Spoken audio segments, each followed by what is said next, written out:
Hi everyone! So today I'm going to show you guys how you can make Olaf the snowman from the movie Frozen. And I don't know if you guys have seen my Elsa makeup tutorial yet, but I made him just for the tutorial.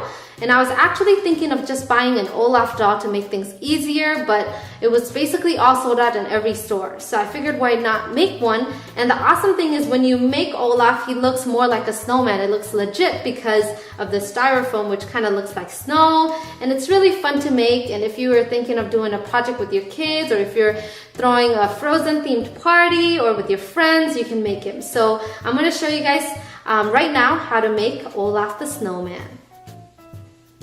The tools you're going to need is an X-Acto knife, a scissor, and a glue gun. For the materials, you're going to need a half circle styrofoam, and this is going to be his lower body. Then you're going to need a full circle styrofoam, which is going to be his upper body, and then a flat styrofoam like this one for the head. So these are all his body parts, which I'm going to put aside right now. For his arms, I'm going to be using this black pipe cleaners, and this is going to be for the hair as well. For his buttons, you'll need some black big pom-poms. Here's some colored papers. The orange one is going to be for his nose, the black one is going to be for his mouth, and the white one is going to be for his teeth and the whites of his eyes. And finally, you'll need some crayons and markers. First, you're going to need your X-Acto knife and cut a small circle off of the semi-styrofoam circle, which we're going to use for the lower body. After you've cut it really nice and deep, the top should come out easily like this. And after the top is off, use your glue gun and apply a generous amount of glue all over the cutout area. And then you can take the upper body, which is the full circle styrofoam, and then just place it on top until the glue is dried. Now I'm going to start working on Olaf's head. So I'm going to use this flat styrofoam and this gray crayon.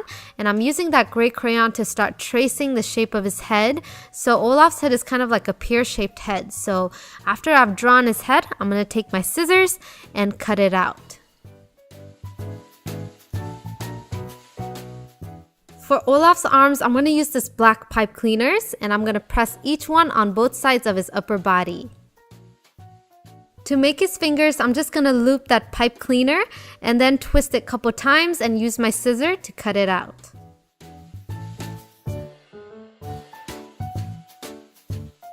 For Olaf's hair, use that same black pipe cleaner, fold it a couple times, cut it out, and then start pressing it on top of his head.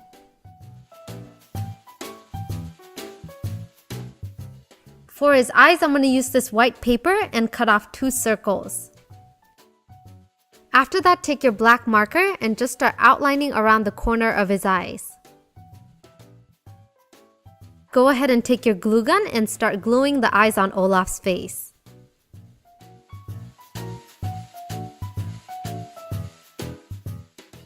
For Olaf's nose, I'm going to use this orange colored paper, and I'm just going to cut it into a small triangle and start rolling it into a cone.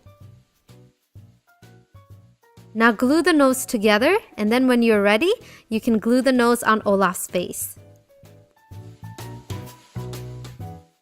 Next, I'm going to take this black colored paper, and I'm going to use this for multiple things, but first I'm going to use it for his mouth. So trace out his mouth, just a really big happy smile for Olaf, and then you can use your scissors to cut that out. After the mouth is done, just glue it on his face and then use that same black paper to cut out small circles to complete his eyes. Eyebrows make all the difference, so now I'm going to take that black paper and cut out some eyebrows for Olaf. Olaf's face isn't complete without his big teeth, so I'm going to cut this white paper into a small rectangle and then glue it on his mouth. Olaf can finally have his head, so take your glue gun and apply glue right in his head and attach it with his body. Let's not forget his buttons, so take your black pom-poms and just start gluing it on his upper and lower body. So this last part is optional, but I'm just going to use my gray crayon just to give him a little bit more chubbier cheeks, which makes him look really cute. So here's Olaf, and I hope you guys enjoyed this tutorial. I hope you have a blast making Olaf. This is my second YouTube channel, so if you haven't subscribed, make sure to subscribe. And yeah, I'll catch you guys really soon. Until next time, bye-bye!